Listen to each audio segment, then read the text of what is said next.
What is up guys, welcome back to the channel. This is Dr. Tech, and today we got two very good Poco phones here, and of course Poco X3 phones to be exact. And of course I'm talking about the Poco X3 GT and the Poco X3 Pro. Two very good phones over here. And of course if you look at the spec sheet of the individual phone over here, you'll be thinking that these are kind of flagship phones, because if you look at the prices of these are flagship killers. And in today's video we're going to do a little bit different over here. I'm going to go through the key differences between both of these two phones, because they are very similar to each other. So of course I'll be skimming through some of the similarities and all this other stuff, so don't get too angry with me. So yes, without further ado, let's just get right into it.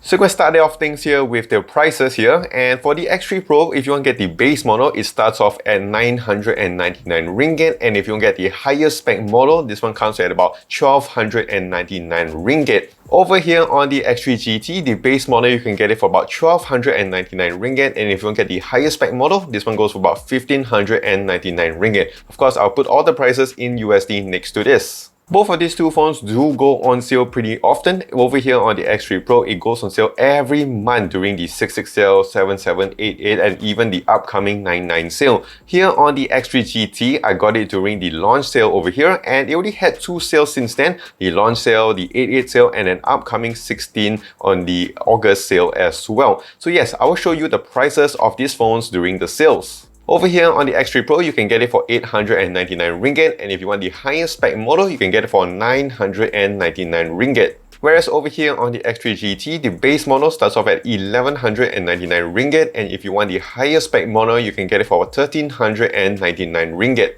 So next up here I want to talk about is the build and design on both of these two phones. So yes, both of these two phones do have a plastic back over here, but as you can see with the camera layout and design, both of them are very different. Here you do have a more rugged feel, whereas here on the X3 GT, it does have more of the premium feel. Going on to the front over here, on the X3 Pro, you do have a Gorilla Glass 6, whereas on the X3 GT, you do have a Gorilla Glass Victus or Glass 7. And other than that, one more thing to note is that over here on the X3 Pro, you do have a headphone jack, something you're not going to get with the X3 GT. So next thing I want to talk about here is the display, and more importantly the size of the display, because both of them do have your 120Hz IPS LCD display, but over here on the X3 Pro, it does have the bigger display compared to the X3 GT. Over here it does come with a 6.67 inch display, whereas on the X3 GT it only comes with a 6.6 inch display.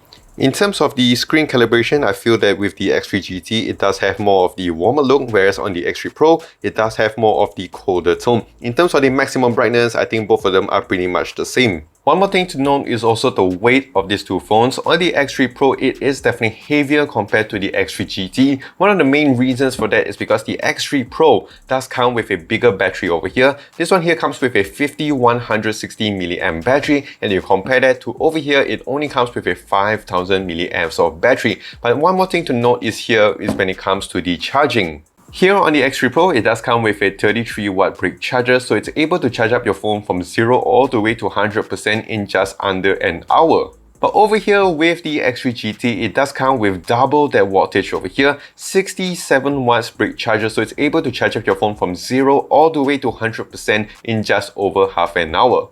In terms of the battery performance, I got to say, even though this one does have the bigger battery capacity, but I gotta say that the X3 GT does have the better battery performance among the two.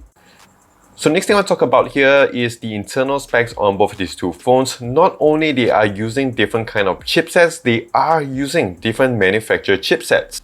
Over here on the Poco X3 GT, it does come with the MediaTek Dimensity 1100, and the base model does come with 8 gigs of RAM and 128 gigs of storage. You can get the high spec model, which comes at 8 gigs of RAM and 256 gigs of storage. Next up here, we have the X3 Pro, and this one here does come with the Snapdragon 860, which is sort of the Snapdragon 855 Plus edition. And over here with the base model, you can get the 6 gigs of RAM and 128 gigs of storage, or you can get the highest spec model, which does come with 8 gigs of RAM and 256 gigs of storage. So in terms of storage, both of them are pretty much very similar, but of course one thing that I have to highlight over here, which I think is a really good deal breaker for you guys, is the fact that over here on the X3 Pro, it does give you a micro SD expansion slot, something you will not get with the X3 GT. In terms of gaming performance, both of them do perform very well. Do check out my channel because I've done a gaming test on both of these two phones. Also, I have done a separate video about the performance comparison between both of these two phones, so yes, do check it out in my channel as well. But the Poco X3 GT does have one major advantage over the X3 Pro, and that is the fact that this one here does come with 5G support, something that the X3 Pro and the Snapdragon 860 doesn't have. But when we're talking about connections over here, on the X3 Pro, it can support up to Bluetooth 5.0, whereas over here on the X3 GT, it can support up to Bluetooth 5.2. So the last thing here we're going to talk about are the cameras. So in terms of the selfie cameras over here, in terms of just the size, both of them are pretty much very similar. But of course, on the Poco X3 GT, it does come with a 16 megapixel sensor, f2.5, whereas on the Poco X3 Pro, it does come with a 20 megapixel sensor, f2.2. And now let's go on to the rear cameras over here. On the Poco X3 GT, it does come with a triple camera setup, a 64 megapixel f1.8 main lens, an 8 megapixel f2.2 ultra wide, and a 2 megapixel f2.4 macro shooter.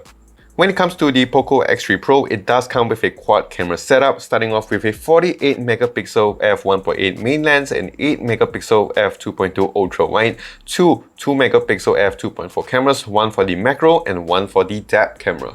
In terms of the photo quality when you're taking shots with the main lens, I think both of them do a really good job and are pretty much very similar. But I gotta say that the X3 Pro does give me more detailed images and it does give me a sharper look compared to the X3 GT. In terms of the dynamic range, both of them do a really good job and it's very similar in terms of the colors as well. In all the lenses, they look pretty much the same. Going on even to the selfies, I gotta say that the X3 Pro does make me look a bit more sharper and it does give me more details compared to the X3 GT.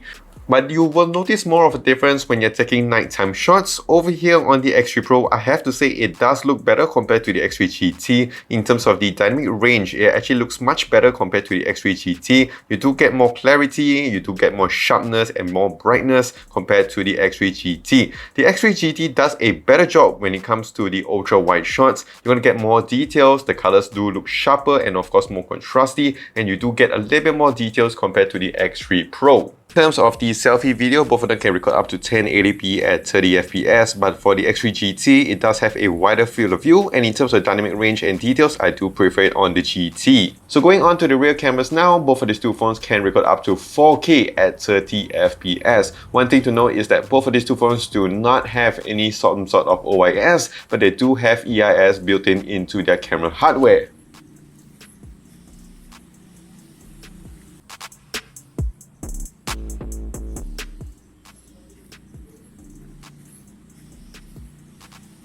So one thing that I do like on both of these two phones is this dual video feature, which is very helpful if you guys are into a lot of vlogging, and this feature is available on both of these two phones. So that is it between the Poco X3 GT and the Poco X3 Pro. And of course, the ultimate question that you guys want to ask is which one to get. For me personally, I would go for the Poco X3 Pro. It just makes more sense because it is definitely cheaper than the X3 GT. The specs wise are very similar. You of course get your headphone jack, you do get your micro SD expansion slot as well. And if you talk about the cameras, I think the cameras here does look pretty good and of course a little bit better compared to the X3 GT. And of course, if we just talk about the value to performance ratio, I think this one here makes more sense compared to the X3 GT. But of course, these are just my thoughts and my opinion. Do leave yours in the comments down below. So if you guys did find this video helpful and also want to see more of these type of videos, do click the like and smash the subscribe button down below for more videos like this in the future. Do also follow me on my social as well on Twitter, Instagram, Facebook, and also here at YouTube at Dr. Hammerstack. So that is it. This is Dr. Hammerstack. Stay safe, take care, and